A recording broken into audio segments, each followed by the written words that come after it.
বন্ধুরা, আজকে চলে এলাম তোমাদের সঙ্গে নতুন একটি গল্প নিয়ে। তো আজকে একটু ঠান্ডা লেগেছে, ওই জন্য কাশিও হচ্ছে। তো এখন ঠিক আছে, মানে আমাদের এখানে নিম্নচাপের জন্য ওয়েদার এরকমই। নিম্নচাপ হলে যা হয় প্রত্যেক জায়গায়, তো এখন নিম্নচাপ অনেকটাই কেটে গেছে, মানে ওয়েদার ভালো।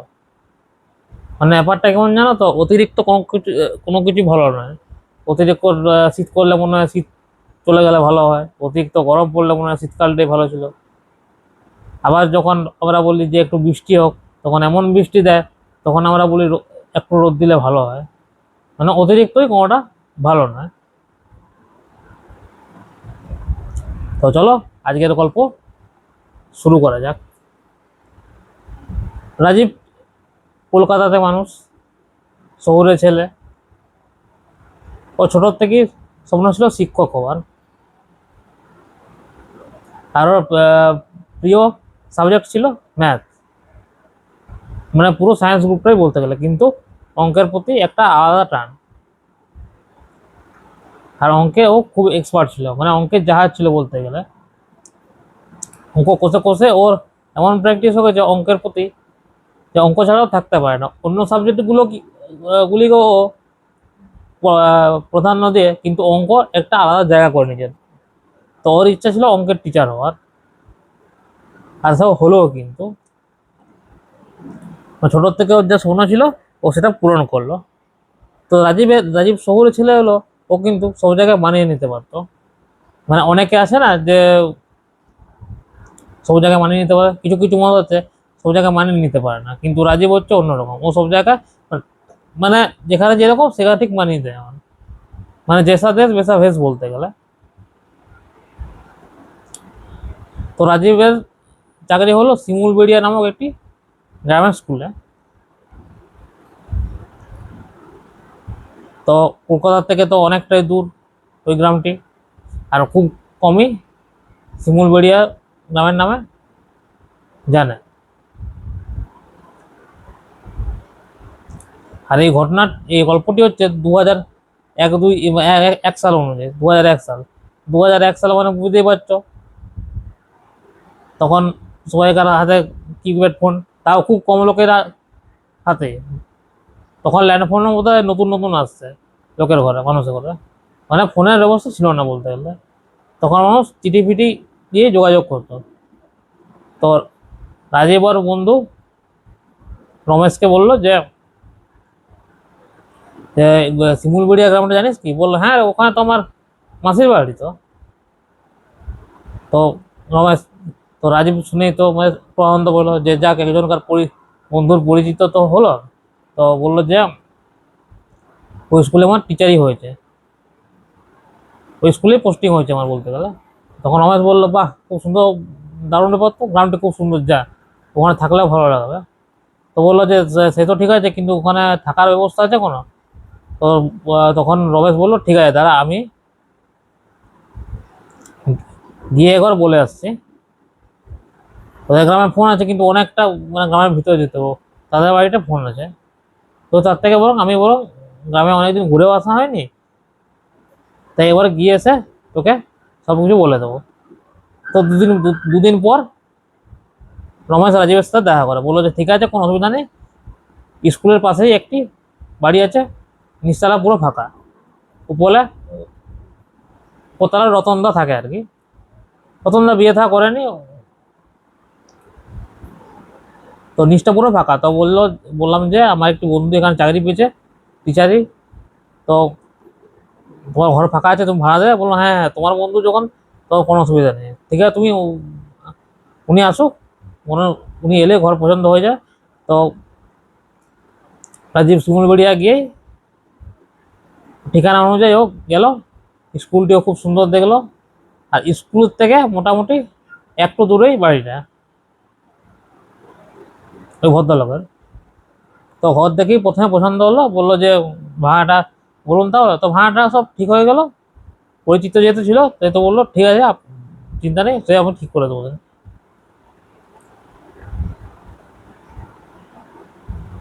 তো তো 2-4 দিন আগেই চলে গেল, মানে এপ্রিল মাসে 30 তারিখে গেল। গিয়ে ওখানে সন্ধ্যাবেলা ঘরটর দেখে ওখানে ও কিছু জিনিসপত্র নিয়ে গিয়ে ওখানে ও রাত্রিবেলা থাকলো। খুব টায়ার্ড হয়েছিল, মোটামুটি 5-6 ঘন্টার রাস্তা ট্রেনে, মানে অনেকটাই টায়ার্ড অবস্থা। তো টায়ার্ড হয়েছিল, তো বাড়ির মালিকের সাথে দু একটা কথা বলে ও শুয়ে পড়লো। পরের দিন সকালবেলা সব কথাবার্তা হলো বাড়ির মালিকের সাথে। ওই নিমাই বাবুর সাথে বাড়ির মালিক যে হচ্ছে, ওনার নাম হচ্ছে নিমাই বাবু। তো নিমাই বাবুর সাথে কথা হলো, যে বললো যে রমেশকে আপনি চেনেন? তো হ্যাঁ, ওর মাসির বাড়ি এই গ্রামে আর কি, ওই গ্রামে মাঝে মাঝেই আসে মাসির বাড়িতে। তো সেই সূত্রে আমার সাথেও পরিচয় আর কি, খুব ভালো ছিল। তো যে হ্যাঁ, আমারও খুব ভালো বন্ধু আর কি। আমি কলকাতা, আমার আসল বাড়ি হচ্ছে কলকাতাতে। তো ছোটবেলা থেকে টিচার হওয়ার শখ ছিল, তো আমি চাকরিটা পেলাম আপনাদের গ্রামে। বলো আচ্ছা আচ্ছা, ওয়েলকাম ওয়েলকাম। তো ও সেদিন ছুটি ছিল, তো গ্রামটা একটু ঘুরে দেখলো। ওই নিমাইবাবুর সাথে গ্রামটা একটু ঘুরে দেখলো। গ্রামে ঘোরা হলো, অনেকের সাথে পরে পরিচয় হলো, যে গ্রামের রুম মাস্টার মশাই নিয়ে। তো তারপর সন্ধ্যার দিকে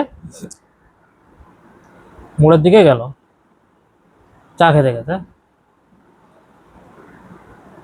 চা খাওয়ার পর এসে বললো যে দেখুন, একটা কথা হয়তো আপনাকে বলতে আমি ভুলে গেছিলাম।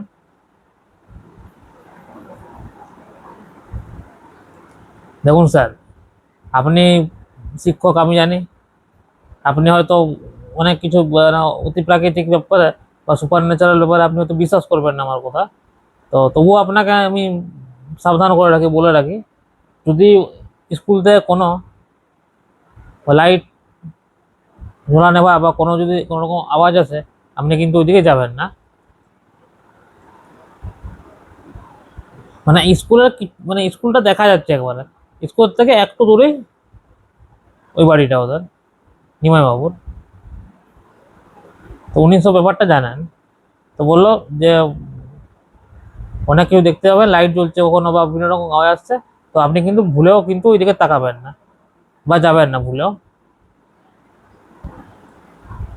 তো বললো যে কেন, কি ব্যাপার, এমন কি আছে স্কুলটাতে?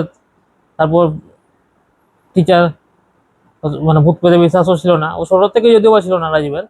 তো বললো যে কেন নিমাইদা, সে কথা সে পরে বলবো, আপনি এখন শুয়ে পড়ুন, আপনার কালকে স্কুল আছে, কালকের থেকে শুরু স্কুল আপনার, তো আপনি শুয়ে পড়ুন, আমিও পুরো যাই। তো পরের দিন ভালো রকমই ক্লাস হলো, ক্লাস করানো, বাচ্চাদের সাথে কথাবার্তা হলো। ও খুব মিশকে টাইপের ছিল। বাকি টিচার্স যারা ছিল, 2 জন ম্যাডামও ছিল, মানে টিচারও ছিল ম্যাডামও ছিল কয়েকজন। তো সবাইকার সাথে পরিচয় হলো, আমি কলকাতার থেকে এসেছি। তো বাকি যারা টিচার ছিলেন, ওনারাও অন্যান্য জায়গা থেকে বিলং করেন, বিভিন্ন শহর থেকে। তো একটি টিচারের সাথে দীর্ঘদিন, মানে মোটামুটি 5-6 দিন পর একটি টিচারের সাথে পরিচিত হয়, খুব ভালো বন্ধুত্ব বলতে গেলে। উনি হচ্ছেন ইংলিশের টিচার, রতনবাবু। তো রতনবাবুর সাথে ভালোভাবে খুব বন্ধুত্ব হয়, মানে একই বয়সী বলতে গেলে মোটামুটি দুজনকার বয়স 2-4 বছর হয়তো ডিফারেন্স। ওই রাজীবের বয়স 32 বছর, আর ওই রতনবাবুর 35 কি 36, মানে কাছাকাছি বলতে গেলে। তো মাঝে মাঝে স্যার বলে ডাকতো, কোনো কোনো দাদা বলে ডাকতো, এভাবে বন্ধুত্ব গড়ে ওঠে। তো হঠাৎ বলে উঠলো যে আপনি এই পাশের বাড়ি, এই দেখতে পাচ্ছেন বাড়িটা, নিমাই বাবু, ওনাকে তো আপনি চিনেন? বললো যে হ্যাঁ চিনি, অনেক ভালোভাবে চিনি, আমার তো মাস্টারি করা কিছু বছর তো হলো। তো সেই সূত্রে আমি মাঝে মাঝে দেখা হয় ওনার সাথে। তো বলতো, তখন রাজীব বললো যে স্যার, উনি একটা কথা আমাকে বলেছিলেন, রাতের বেলাতে স্কুলের যে গ্রাউন্ড ফ্লোরটাতে বিভিন্ন রকম আলো জ্বলে ওঠে, আলো জ্বলে, কখনো মনে হয় কেউ যেন আছে, বিভিন্ন রকম আওয়াজ আসে গ্রাউন্ড ফ্লোরতে, ফার্স্ট ফ্লোর থেকে নয়, না দোতলার থেকে নয়। মানে আমরা অনেক সময় ভুল করে থাকি, নিচটাকে আমরা একতলা ভাবি, আর উপর তাকে আমরা দুতলা বলে থাকি, কিন্তু অ্যাকচুয়াল সেটা নয়। নিচতলা হচ্ছে গ্রাউন্ড ফ্লোর, আর তার উপরতলা হচ্ছে ফার্স্ট ফ্লোর। তো বলো গ্রাউন্ড ফ্লোরেই কিন্তু এই ঘটনাগুলো ঘটে, বিভিন্ন রকম আওয়াজ আছে মাঝে মাঝে। তারপর মনে হয় কেউ যেন আছে, লাইট জ্বললে অফ হয়, তো বললো যে হ্যাঁ উনি নিমাইদা ঠিকই কিন্তু বলেছেন, উনি কিন্তু ভুল কিছু বলেননি। তো এবার একটু প্রজেক্টের কৌতূহল বাড়লো যে উনিও একজন শিক্ষক, তো ওনার মিথ্যা কথা বলে কি লাভটা হবে, তাহলে নিশ্চয়ই এই স্কুলের মধ্যে কিছু একটা হয়তো আছে, হয়তো কিছু রহস্য লুকিয়ে আছে। তো সেটা না গেলে বোঝা যাবে না। তো প্ল্যান করলো পরের দিন রাত্রিবেলায় ও যাবে। তো পরের দিন রাত্রিবেলায় মোটামুটি ওর খাওয়া দাওয়া সেরে নিল, মানে ঘরেই রান্না করতো, সামনে হোটেল ছিল কিছুটা দূরে, কিন্তু ঘরেই রান্না করতো, মানে নিজেই রান্না করে খেতে ভালোবাসতো আর কি। তো খাওয়া দাওয়া হলো মোটামুটি 11টা থেকে 11:30 প্রায় বাজছে। গ্রামের রাস্তা, সবাই তো ঘরে ঢুকে গেছে, ঘুমিয়ে গেছে। তো রাজীব কিন্তু জেগেছিল, ও দেখছিল যে কোনো মুভমেন্ট কিছু হয় কিনা। তো ওর আশাটা সত্যি পূরণ হলো, হঠাৎ দেখলো মাঝে মাঝে গ্রাউন্ড ফ্লোরের লাইটগুলো জ্বলে উঠছে করে।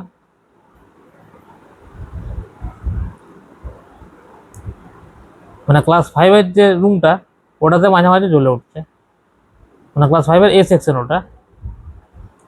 তো হঠাৎ করে জ্বলছে, নিমছে, আর দরজাগুলো খটখট ওখানে আওয়াজ আসছে,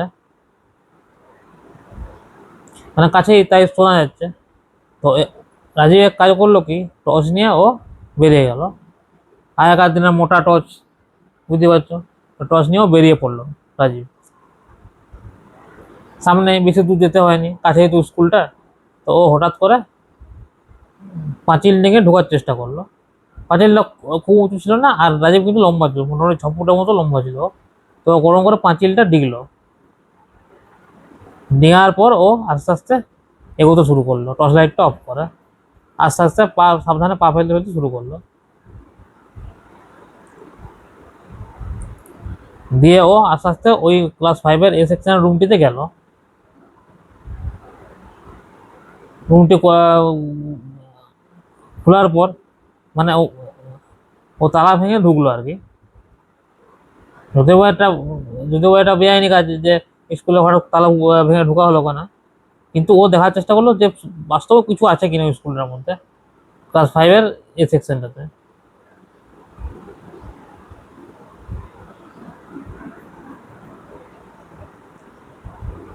তো রুমে ঢুকে দেখলো, ঢোকার পর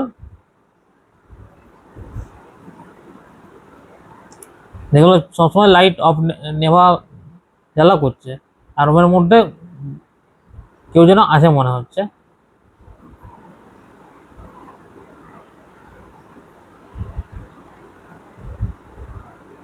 তো হঠাৎ দেখলো পিছন দিকে একজন ভদ্রলোক দাঁড়িয়ে আছেন। ভদ্রলোক বেশ লম্বা করে। তো হঠাৎ তো রাজীব তো দেখেই চমকে গেল যে এই ভদ্রলোক আর করতে গেলো, ইনি কে, এনাকে তো স্কুলে তো আগে দেখিনি। আমার আমার মোটামুটি টিচারদেরকে সবাইকার নাম না জানা হলো, কিন্তু মুখ চেনা সবাই, ইনাকে তো ঠিক দেখে তো বোঝা যাচ্ছে না। তো ভদ্রলোকের বয়স দেখে বোঝা গেল মোটামুটি 55 থেকে 56 বছর বয়স। বয়স্ক মানে অনেক সিনিয়র রাজীবের থেকে দেখে বলো। তো হঠাৎ দেখে চমকে গেলেন যে আপনি কে। তো বললো আমি এই স্কুলের বাংলা শিক্ষক অনিরুদ্ধ বাবু। তো তখন বললো যে কই আপনাকে তো এতদিন তাহলে আপনি কোথাও বাইরে গেছিলেন কিংবা কোনো অসুস্থ ছিলেন কি, আপনাকে তো আমি, আমার তো মোটামুটি 2 সপ্তাহ স্কুল করা হয়ে গেল বলতে গেলে, তো আপনাকে তো আগে কোনোদিন দেখিনি। তো তখন অনিরুদ্ধবাবু হঠাৎ সেই বিকট হাসি করে হেসে উঠলেন, বললেন যে আমি থাকলে তো আমি দেখতে পাবে তোমাকে, আমি তো দুনিয়াতেই নেই আর। তো হঠাৎ বিকট একটি অট্টহাসি হাসতে লাগলো, আর আর পুরো শরীরটা কঙ্কালে ট্রান্সফার হয়ে গেল বলতে গেলে।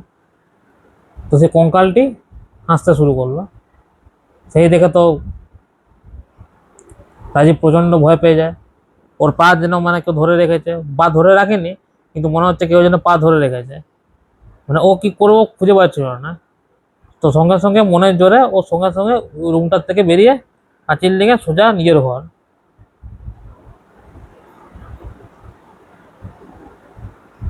তো বাড়ির মালিক কিন্তু বুঝে গেছিল, নিমাইদা, যে উনি যে রাজীব স্কুলে চলে গেছে।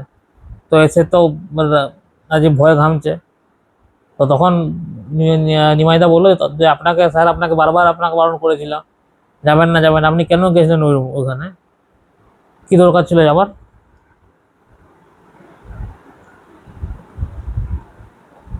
তো তখন রাজীব বললো যে আমি গেছিলাম ওখানে, তো ওখানে একজন ভদ্রলোকের সাথে দেখা হয়। ভদ্রলোক না, উনি প্রেতাত্মা বলতে গেলে একজন। উনি বললেন অনিরুদ্ধ বাবু, ওনার বেশ পাকা পাকা দাড়ি, পাকা পাকা চুল, বয়স 55 থেকে 56 হবে। তো বললো আচ্ছা বুঝেছি, আপনি বাংলা টিচারের কথা বলছেন। হ্যাঁ, উনি এই স্কুলের টিচার ছিলেন। উনি শুধু স্কুলের টিচার নয়, ইনি এই গ্রামেরই ছেলে বলতে গেলে। এই গ্রামেই উনি বড় হয়েছেন। তো উনি বাংলার টিচার ছিলেন। তো স্কুলকে নিজের ঘরের মতনই মনে করতেন। তো হঠাৎ একদিন অ্যাক্সিডেন্ট হয়ে উনি মারা যান। কিন্তু মারা গেল, ইনি এই স্কুলের মায়া কিন্তু ত্যাগ করে উঠতে পারেননি। তো ওই জন্যে ক্লাস 5-এর এ সেকশনে মাঝে মাঝে দেখা যায়, মানে উনি ওখানে ক্লাস টিচার ছিলেন বলতে গেলে, সবার প্রথমে ক্লাস নিয়েছিলেন আর কি। তো এইসব ঘটনা শোনার পর আর যা চোখে দেখলো রাজীব, বিশ্বাস করতে বাধ্য। তারপরের দিন সকালে দেখলো তালা ভাঙা আছে রুমে। তো অনেকেই আলোচনা যে কে ঢুকেছো। তো তখন বললো, রাজীব বললো যে আমি ঢুকেছিলাম, তো আমার সাথে এই ঘটনা ঘটে। তো বললো যে ঠিক আছে, উনি ভুল করে ফেলেছেন। তো তখন রাজীবের বন্ধুও বললো, মানে যে ইংলিশ শিক্ষক, উনি বললেন যে এই ব্যাপার, বাংলা টিচার চেন। তো রাজীব তো অবাক, যে এখনকার তখনকার টাইমেও এরকম জিনিস ছিল।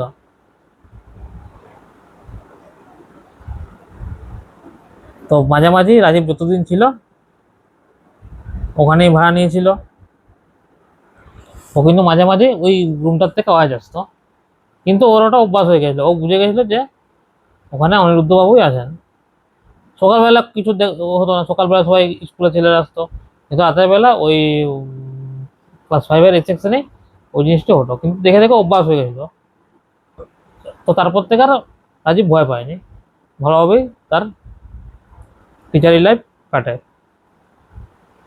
তো বন্ধুরা, আজকের গল্পটি কেমন লাগলো লাইক করো, কমেন্ট করো, আর শেয়ার করো কিন্তু।